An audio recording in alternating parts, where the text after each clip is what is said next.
thème que j'ai choisi, c'est le fruit de l'esprit, qui est l'amour. 1 Corinthiens 13, le verset 4 au verset 7. 1 Corinthiens 13, à partir du verset 4, la Bible dit « L'amour est patient, il est plein de bonté. Il est plein de bonté. L'amour n'est point envieux, l'amour ne se vante point, il ne s'enfle point d'orgueil, il ne fait rien de malhonnête, il ne cherche point son intérêt, il ne s'irrite point, il ne soupçonne point le mal, il ne se réjouit point de l'injustice, mais il se réjouit de la vérité. » Verset 7, il excuse tout, il croit tout, il espère tout, il supporte tout. Bien-aimés, voici la définition de l'amour selon la parole de Dieu. Le fruit de l'esprit s'appuie véritablement sur la définition de ce qu'est l'amour pour pouvoir se manifester au travers de nos vies. Galates chapitre 5, à partir du verset 16, la parole de Dieu dit « Je dis donc, marchez selon l'esprit et vous n'accomplirez pas les désirs de la chair. Car la chair a des désirs contraires à ceux de l'esprit et l'esprit en a des contraires à ceux de la chair. Ils sont opposés entre eux afin que vous ne fassiez point ce que vous voudriez. » Verset 18. « Si vous êtes conduits par l'esprit, vous n'êtes point sous la loi. Or, les œuvres de la chair sont évidentes.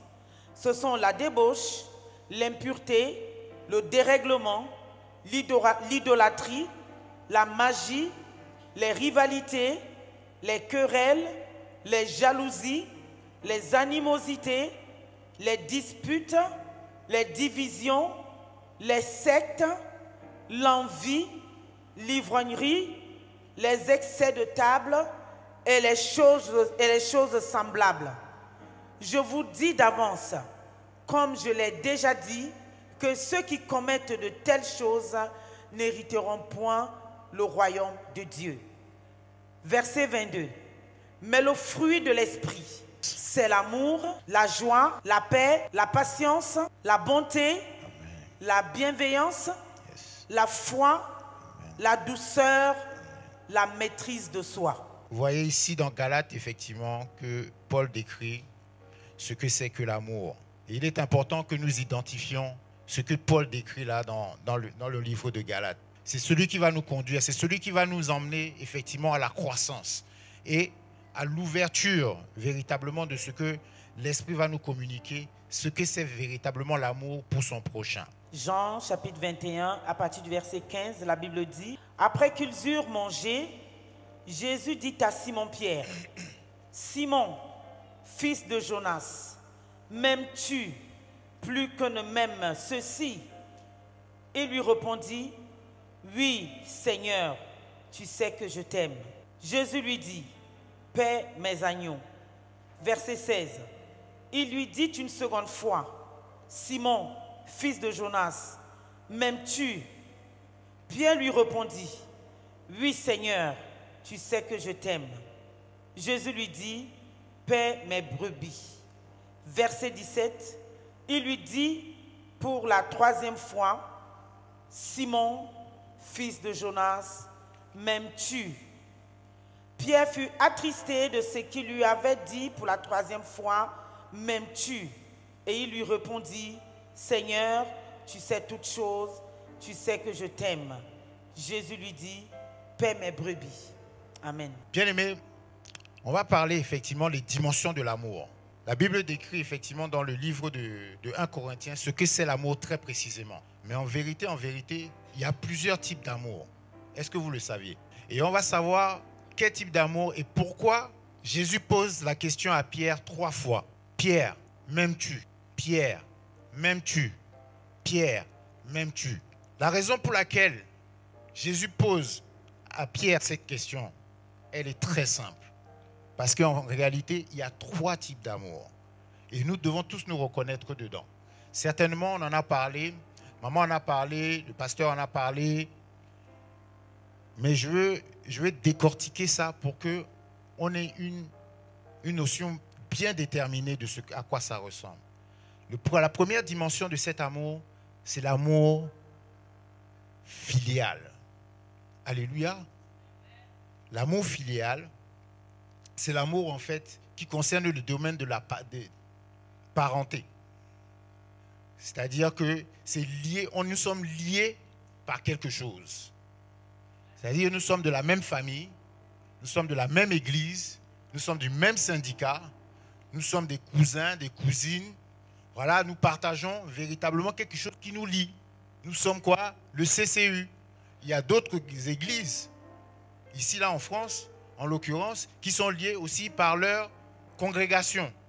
Alléluia. Et ça, c'est important. C'est un amour qui nous lie par rapport à quelque chose. Donc, nous, en tant que CCU, on est liés par ça, par exemple. Ou bien, les parents avec les enfants, ils sont liés par leur nom de famille, par exemple. Alléluia. Donc, c'est un amour, en fait, qui est un peu charnel, si vous voulez. Amen. Mais c'est un amour qui intervient dans nos vies. Parce qu'effectivement, on va toujours se comparer par rapport à cet amour que nous avons par rapport, par exemple, à notre famille. On va dire, par exemple, nous, chez les Penda, on fait comme ci, comme ci, comme ça. Nous, chez les Mbra, on fait comme ci, comme ça. C'est un amour filial. C'est-à-dire qu'il y a une affiliation qui nous lie et qui font qu'on a des choses en commun. En même temps, vous verrez que dans cette filiation, il y a des attaches. Amen. Et souvent, ça affecte les familles. Alléluia. Il y a des choses qui sont liées à nos familles qui nous attachent à cause de ce lien-là. Amen. Voilà. Donc ça, c'est l'amour filial. L'amour filial, effectivement, c'est ce qui nous lie. Amen. Voilà. Ça, c'est important. Et c'est important de l'intégrer. Et vous allez le savoir à la fin par la grâce de Dieu. La première raison pour laquelle Jésus demande à Pierre, pourquoi? Est-ce que tu m'aimes? La première raison, et ça je vais revenir après dessus, c'est parce qu'il y a un lien de filiation. Alléluia. Il y a un lien de filiation. Et quel est-il? C'est de maître à disciple. Alléluia. Jésus est le maître et Pierre est le disciple. Ça, effectivement, c'est la première étape d'une des dimensions de l'amour. La deuxième dimension de l'amour, si vous me permettez, c'est la dimension de l'amour Eros. Alléluia. Et je crois que celui-là, on n'a pas trop eu le temps de le détailler, d'en parler. Mais c'est un amour, selon la définition, en fait, Eros, c'est qui? C'est quoi? Eros vient de la mythologie grecque. Alléluia. Ça, il faut le savoir. Ça ne vient pas de n'importe où, c'est de la mythologie grecque. Eros est le dieu de l'amour. Vous voyez? Ce n'est pas le même amour que Corinthiens décrit. Mais ça, celui-là, cet amour-là, c'est un amour que le monde décrit. C'est le Dieu de l'amour. C'est-à-dire que, et du désir, c'est un amour, l'amour Eros, c'est l'amour de l'attirance. Amen. Entre deux personnes. À travers quoi? Une relation, d'accord? Sensuelle, charnelle, passionnelle, mais qui finit où? Sexuelle. Alléluia. Cet amour-là existe. Quand dans le livre de Genèse, la parole nous enseigne que Adam a connu Ève. C'était un amour Eros. Alléluia. Voilà, c'était entre deux personnes. Il a connu, il a rencontré. Ils ont eu des rapports ensemble, effectivement. Alléluia. C'est un amour, en fait, qui est très charnel. C'est un amour qui est intéressé. Alors, on va aller un peu pour parler un peu davantage de l'amour Eros. Vous savez, on entend parler souvent de la Saint-Valentin. Tout le monde connaît la Saint-Valentin, non? Alléluia. Mais on parle de quel amour là-bas? C'est un amour Eros. Pourquoi c'est un amour Eros? Parce qu'il s'agit de la séduction. Alléluia. Il s'agit de la séduction, de la sensualité. C'est un amour qui est intéressé. Ça veut dire quoi? Ça veut dire que si un frère vient vers toi et qui commence à te faire des compliments et qu'il a envie de sortir avec toi, il te fait des promesses, il va dire que ah vraiment, moi j'ai envie de te marier, servantida. Ah vraiment, toi là, tu as une forme qui m'intéresse. Vraiment, je t'ai jamais vu saper comme ça là. Et il ne parle que de ta forme et tout ça là. Il faut savoir ce qu'il y a derrière. Il est dans quel amour? Pourquoi? Qu'est-ce qu'il cherche? Hein? J'entends pas. Ah bon, d'accord. Donc, en fait, l'amour Eros, c'est un amour qui a un objectif. Il a un objectif bien précis. Et il faut qu'il l'atteigne. Et son carburant, c'est quoi? C'est son égoïsme. C'est un amour qui est très égoïste. Il ne pense qu'à soi. Parce que tant qu'il n'a pas atteint son objectif, il ne laisse pas tomber. Et donc, il va monter, il va descendre, il va te raconter tout ce qu'il veut. Mais il veut atteindre quelque chose. Alléluia. Mais c'est de la sensualité, c'est de la séduction. Mais on peut te séduire pour avoir ton argent. On peut te séduire pour avoir tes biens. Alléluia. On peut te séduire pour avoir ton intelligence. On peut te séduire pour s'accaparer de ta maison.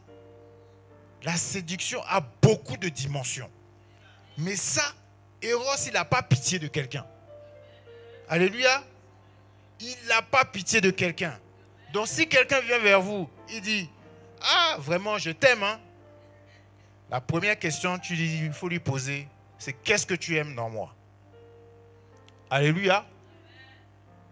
Et s'il commence à te parler de quelque chose qui est relatif à ton physique, prends tes pieds et puis démarre. Parce que son objectif là, c'était dépouiller physiquement. D'une manière ou d'une autre. Alléluia. C'est important que j'insiste. Je vais insister un peu sur Eros. Parce que Eros, c'est ce que la plupart d'entre nous vivons au quotidien. Et on se pose la question, mais pourquoi ça ne marche pas? Pourquoi ça ne réussit pas? Pourtant, je suis jolie. Mais ça ne veut pas dire que tu es belle. Alléluia. Quand tu es jolie, c'est ton physique. Et quand tu es belle, c'est ton comportement. Alléluia. Donc tu peux être jolie sans être belle. Alléluia. Ça c'est Eros. Et quand on est dans Eros là, il y a une part là, la particularité de Eros, effectivement, il frappe sur le physique, il frappe sur l'intérêt. Et il laisse le comportement. Alléluia. Lui, il te cherche. Il te fait des promesses de mariage. Il te fait des promesses d'un travail. Il te fait des promesses que toi-même, tu ne peux pas imaginer. Pourquoi? Et j'avais prêché ça précédemment. C'est parce qu'on convoite. Alléluia. C'est la convoitise qui ouvre en fait la brèche pour que Eros vienne et frappe. Eros est un amour destructeur. Oui, c'est un amour destructeur. Quand il rentre comme ça là, quand il a fini là, il s'en va. Alléluia. Mais ce qu'il y a, c'est que Eros, il a une date de péremption. Parce que quand il a fini d'user de toi, il s'en va. Et il ne regarde pas derrière. Alléluia. Et tous tes espoirs et tout ce que tu avais posé en lui, effectivement, s'envolent. Et tu auras l'impression d'avoir perdu ton temps. Tu auras l'impression d'avoir perdu ton temps. Tu auras été dépouillé. Mais vous savez quoi? Eros, Dieu utilise aussi Eros. Alléluia. Pourquoi? Vous savez, quand on a une conversation avec le Seigneur, il faut toujours lui poser la question pourquoi. Acclame le Seigneur. Parce que ce que vous posez comme action, vous allez le moissonner, bien-aimé. Vous allez le moissonner. Nous sommes dans la vallée. Et nous allons vers la montagne. Quand on est en conversation avec le Seigneur, il faut se poser la question. Mais Seigneur, mais pourquoi? Pourquoi Eros fait ça? Et il dit, fils, c'est bien qu'il fasse ça. Il faut que Eros rentre dans ta vie pour que moi je me glorifie. Alléluia. Parce que tant que tu n'as pas touché le fond, Dieu ne va pas pouvoir venir t'aider.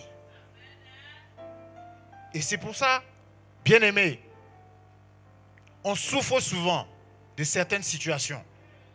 On souffre souvent d'être manipulé. On souffre souvent d'être oppressé. Alléluia. Mais le Seigneur sait pourquoi. Parce que de la boue du péché, il va venir nous arracher de là. Alléluia. Parce qu'on va se confier à lui.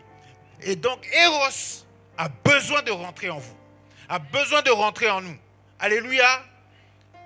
On se trouve souvent dans des situations où la séduction a été tellement forte que même si un garçon vient te parler, tu as dit, fiche le camp. Eros est un amour intéressé. Il est influençable par quoi? Par ce qu'il voit. Les fesses, les seins, les voitures, l'argent, la convoitise. Voilà Eros. Ça, voilà son influence. Quand quelqu'un vient comme ça, il rentre. Mais tu as une jolie voiture, hein?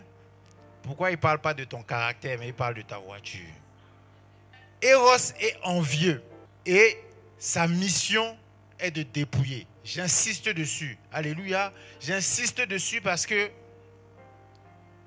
souvent, c'est ce qui nous mine au quotidien. Il y a quelqu'un, on veut être camarade, on va dans un lieu de travail, on rencontre des collègues. Même dans notre famille, il y a un tonton qui est là, il est gentil et tout, machin, etc. Ils te disent certaines choses. Mais au final, il avait un objectif bien précis dans ta vie. Pour venir te prendre quelque chose. Mais pas pour te le donner. Alléluia. Et c'est pour ça que il faut que nous soyons vigilants vis-à-vis de Eros. Et donc, je disais tout à l'heure, s'il y a quelqu'un qui vous dit, oui, je t'aime, mon frère, pose-lui la question. Qu'est-ce que tu aimes en moi? S'il a commencé à te décrire physiquement, tu l'arrêtes. Tu dis circule. Alléluia, il n'y a rien à voir ici. Pourquoi? Parce que le vrai amour, et ça on va arriver, on en a déjà parlé. Le vrai amour, c'est le caractère. C'est un comportement. Mais quand on va commencer à te parler de ça, et s'il te parle de ça, mon frère, ma soeur, il te parle. Ah, servante Calais, franchement, j'aime ton attitude. J'aime la manière dont tu parles. J'aime vraiment comment tu parles du Seigneur. J'aime comment tu réfléchis. J'aime ta réflexion. J'aime ta pensée.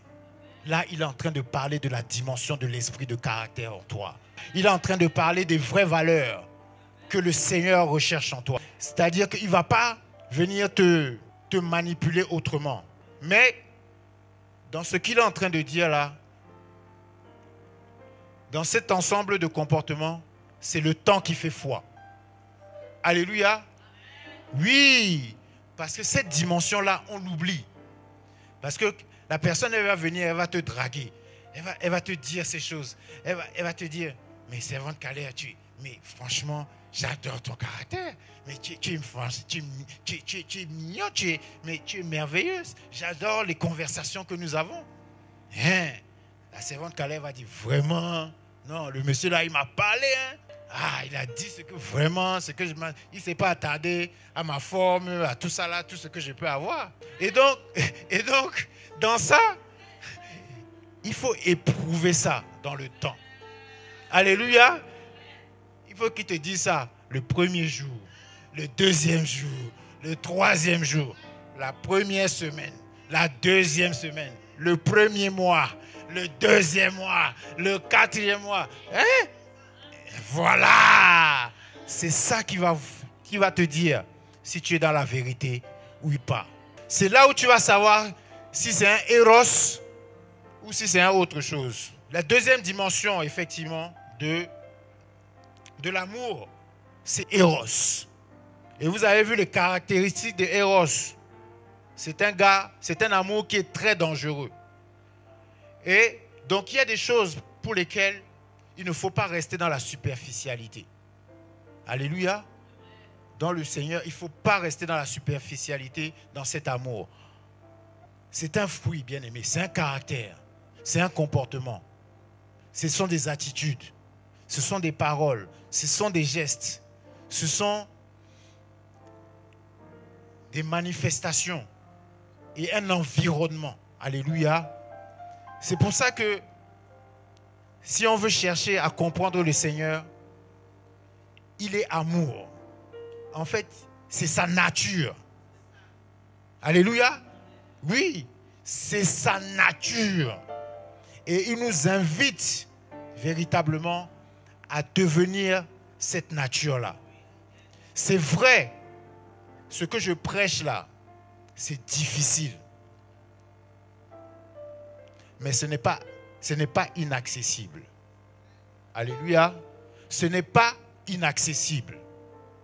Parce qu'en fait, il faille que nous nous disposions. Sans l'Esprit de Dieu, dans nos cœurs, dans nos cœurs, dans nos cœurs, dans nos cœurs, dans nos cœurs, dans nos cœurs, c'est impossible. Et c'est pour ça que je dis, c'est difficile, mais ce n'est pas impossible. Parce que le Saint-Esprit nous permet d'y accéder. Alléluia. C'est là où effectivement Jésus vient et demande à Pierre, Pierre, est-ce que tu m'aimes? L'amour filial. Il dit oui, je t'aime. Pourquoi? Parce que nous avons une relation de liaison. Tu es mon maître et je suis ton disciple. Alléluia. Deuxièmement, il dit Pierre, m'aimes-tu? Il dit oui, je t'aime. C'est là où l'amour éros vient. Il dit mais comment ça? Oui, tu m'as dit que si je te suis, j'aurai au centuple. Donc je suis intéressé par ta proposition. Alléluia. Et pour finir, l'amour agapé. Il dit Pierre, est-ce que tu m'aimes? Pierre dit ça. Je ne peux pas répondre. Toi-même tu sais. Pourquoi il dit toi-même tu sais? Parce que c'est un comportement. Tu m'as observé depuis le temps que je marche avec toi, 2 ans et demi. Est-ce que je me suis comporté suffisamment pour t'aimer? Est-ce que j'étais à côté de toi quand on voulait t'agresser? Est-ce que j'étais toujours à côté de toi quand tu allais au tombeau? Est-ce que j'étais à côté de toi quand tu es sorti du tombeau? Alléluia. C'est là où il a dit à Pierre, paie mes brebis. Alléluia. La confiance était totale. La confiance était totale.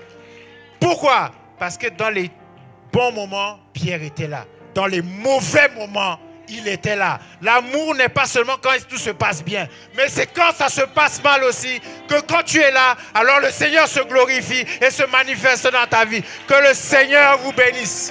Yes. Merci Seigneur. Merci pour cet enseignement.